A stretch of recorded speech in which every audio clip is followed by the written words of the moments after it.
Meskipun Kalishero mengatakan pada saat itu bahwa dia akan kembali dengan kemenangan sebelum anggur menjadi dingin, penguasa kota juga tahu bahwa lelaki tua itu pasti orang yang tangguh. Lagi pula, pada saat ini, bagaimana mungkin orang yang dikirim menjadi orang yang bodoh? Jelas tidak mungkin. Jadi, saat ini, Anda harus memberikan kepercayaan yang cukup kepada bawahan Anda. Ketika anggur sudah hangat kembali, penguasa kota memandang lelaki tua itu dari samping. Baru saja, bawahan saya mengirim saya kembali berita, mengatakan bahwa lelaki tua ini mengatakan beberapa patah kata, yang membuat kerumunan penonton memiliki ide untuk pergi ke kuil penguasa cahaya. Sangat sulit untuk hadapi, kali ini Kalishero pasti sudah bertemu lawannya. Ketika dia kembali dengan kemenangan, kamu harus ingat untuk tidak menyalahkannya. Lagi pula, lawannya terlalu kuat, bukan karena dia menolak untuk melakukan yang terbaik. Orang tua itu juga mengangguk. Orang kepercayaan penguasa kota secara bertahap mengirimkan kembali informasi yang diminta. Apalagi ketika kalimat pertama Kalishela kembali, penguasa kota menyebutnya sebagai tamparan di wajah. Semuanya, datang dan dengarkan. Lisela adalah seorang jenius saat ini. Kalimat pertama yang muncul adalah, sebagai penganut penguasa cahaya, apakah Anda bekerja untuk penguasa cahaya atau untuk alam abadi? Ini adalah jebakan yang tidak bisa ditolak. Jika saya bertemu Cariseluo untuk pertama kalinya, saya pasti akan jatuh ke dalam jebakan, dan kemudian saya akan ditanyai olehnya untuk sementara waktu, membuat pihak lain tidak bisa berkata-kata. Pada saat inilah penguasa kota tahu betapa bermanfaatnya Lisera pada saat ini. Tidak peduli bagaimana pertanyaan ini dijawab, itu adalah jebakan. Melihat ke bawah lagi, wajah penguasa kota tiba-tiba membeku. Semakin dia melihat, semakin banyak pembuluh darahnya meledak. Karena sekali lagi dia telah menjadi bahan yang tidak menyenangkan. Bantahan Sailao atas pertanyaan yang diajukan oleh Cariseluo sangatlah sederhana. Aku tidak bekerja untuk Lord of Light yang visioner. Bisakah aku belajar darimu untuk bekerja untuk bajingan yang memproklamirkan diri? Meskipun Kalishero telah mencoba yang terbaik untuk membantah dalam tindak lanjut, tetapi Saitua masih menggunakan penguasa kota untuk membicarakan berbagai hal dari waktu ke waktu. Meskipun tidak ada kata-kata umpatan, wajah penguasa kota telah diinjak-injak oleh mereka. Dia juga meludah dua suap. Semakin banyak tuan kota melihat, semakin dia merasa marah. Dan sebelum dia bisa menyerang, tiba-tiba, seorang bawahan bergegas masuk. Tuan kota. Pada saat itu, Lisero menjadi orang percaya di kuil penguasa cahaya dan pergi. Ekspresi semua orang di mansion tuan kota berubah drastis, dan mata mereka membelalak, terutama lelaki tua itu, yang mulutnya lebar hampir bisa menjejali kura-kura. Ini, wajah tuan kota kaku, dan kemudian dia melihat segelas anggur yang disiapkan di rumah tuan kota, dan tiba-tiba merasa bahwa tindakannya sangat konyol. Dia membanting meja dengan keras dan meraung. Seseorang. Bunuh semua keluarga Risela saat ini juga. Orang tua itu bergegas maju untuk membujuknya. Tuan-tuan kota, Lisira tidak memiliki kerabat dan tidak ada alasan saat ini. Tatapan tuan kota langsung tertuju pada lelaki tua itu, dan dia terkekeh. Yang disebut guru satu hari, ayah seumur hidup. Menurutku kamu sangat baik sebagai orang tua. Sebuah kalimat langsung membuat punggung lelaki tua itu mati rasa, dan dia dengan cepat berlutut di tanah dan memohon belas kasihan. Tapi bagaimana kemarahan penguasa kota bisa berhenti begitu saja? Dengan perintah, semua orang datang dan langsung menahan lelaki tua itu. Hingga saat ini, kemarahan penguasa kota tidak berhenti sama sekali, dan dia menamparkan meja lagi.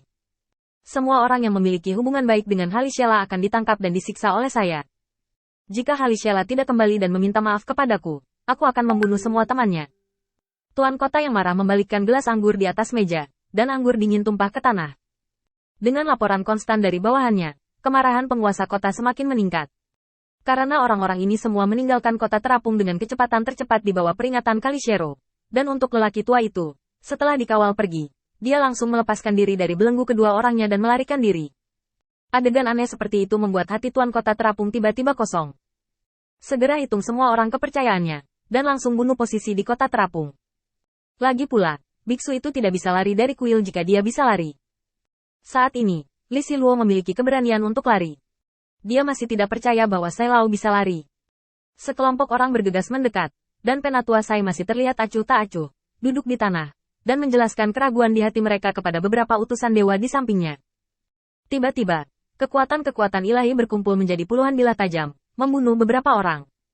Sailao mengetahuinya terlebih dahulu, dan dengan lambaian tangannya, dia melindungi orang-orang ini di belakangnya, dan segera naik ke udara.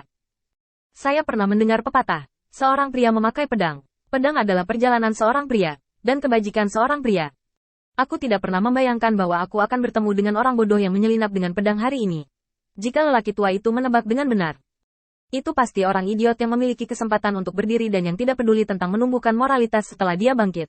Penguasa kota terapung sangat marah dan langsung menyerang Sai Lao. Satu-satunya hal yang disayangkan adalah penguasa kota mengabaikan satu hal. Alasan mengapa Sai Lao berani keluar berdakwah sendirian pasti karena kemampuannya melindungi dirinya sendiri. Belum lagi hal-hal lain. Sejauh menyangkut seluruh kuil penguasa cahaya, yang terkuat adalah Zhao Wuling, yang berada di dekat kuil. Dia bisa menggunakan kekuatan iman semua orang percaya, dan kekuatan bertarungnya sangat kuat.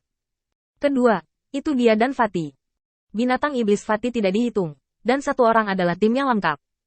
Di luar, dia sudah tua. Itu hanya karena apa yang dia bangun adalah sarana penyembuhan diri, dan sarana ini masih ada, jadi dia tidak punya alasan untuk melakukannya sendiri. Tetapi sekarang, semua orang percaya di seluruh kuil penguasa cahaya melayani terus-menerus. Aliran orang percaya, memberi mereka menunjuk dan membangun tempat-tempat yang layak huni. Oleh karena itu, kali ini Tuan Sai harus mengambil tindakan sendiri. Kekuatan iman menghantuinya, dan Penatua Sai tidak menyerang. Seolah-olah dia sedang menonton badut melompat ke balok, dan perilaku seperti itu memotong pisau di jantung penguasa kota terapung. Ketidakpedulian terkadang lebih mencegah daripada penghinaan. Di aula utama penguasa cahaya, di bawah bimbingan orang-orang beriman, Salishero datang ke aula utama penguasa cahaya. Melewati aula kosong ini, selangkah demi selangkah berjalan dengan hormat menuju ke arah aula utama penguasa cahaya. Kekuatan yang tak bisa dijelaskan melonjak ke dalam hatinya, yang membuat Salishero dengan jelas merasakan apa yang disebut kekuatan iman.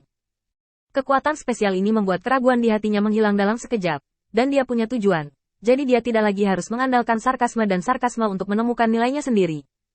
Dia memiliki panggung yang lebih baik untuk menunjukkan ambisinya.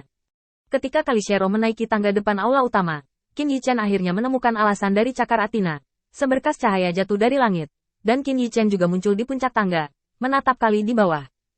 Seluo, Qin Yichen tersenyum. Ini masih pekerjaan yang dapat diandalkan Tuan Sai, dan orang yang disebutkan olehnya secara pribadi. Biarkan aku melihat apa yang kamu kuasai. Memikirkan hal ini, Qin Yichen terbatuk ringan dan menatap Salishero di bawah. Apakah kamu penganut baru, Saris Hera?